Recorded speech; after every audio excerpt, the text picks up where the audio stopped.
Mabilis na serbisyo publiko, pagkakaisa at mataas na moral sa hanay ng kapulisan at modernisasyon. Ilan lang yan sa mga tututukan ng bagong upong PNP Chief, si Bernard Ferrer sa detalye live. Rise and shine, Bernard.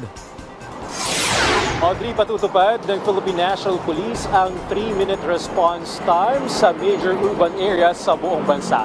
Ito ang tiniyak ni PNP Chief Police General Nicolas Torre III bilang bahagi ng pagpapabuti sa pagbibigay ng serbisyo sa publiko.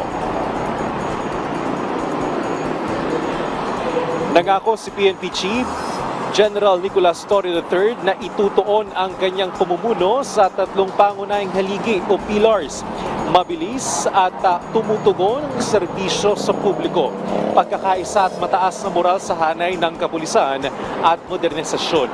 Isa sa mga pangunahing hakbang ni General Torre ay ang pagpapatupad ng 3-minute response time ng mga pulis sa major urban areas sa buong bansa. Isang programang unang isinagawa niya bilang direktor ng Quezon City Police District o QCPD.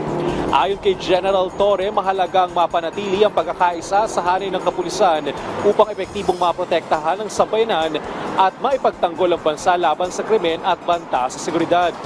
Binigyan din rin niya ang pangailangan ng isang makabagong PNP upang mapaunlad ang mga kagamitan sa investigasyon at mapanatili ang balanse sa pagitan ng karapatang-pantao at kauyusan.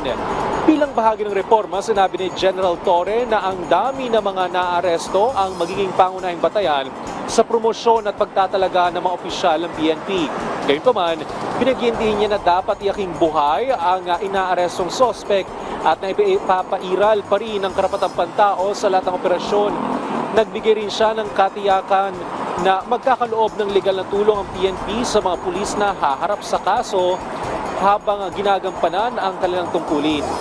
Si General Torre ay ang kauna-unang opisyal mula sa Philippine National Police Academy o PNPA at kabilang sa tagapagpatupad class of 1993. Bilang dating hepe ng CIDG, nakilala si General Torre sa matagumpay na pamumuno sa mga high-profile cases, kabilang pagkakaresto kay Kingdom of Jesus Christ Pastor Apollo C. Quiboloy sa Davao City at dating Pangulong Rodrigo Duterte.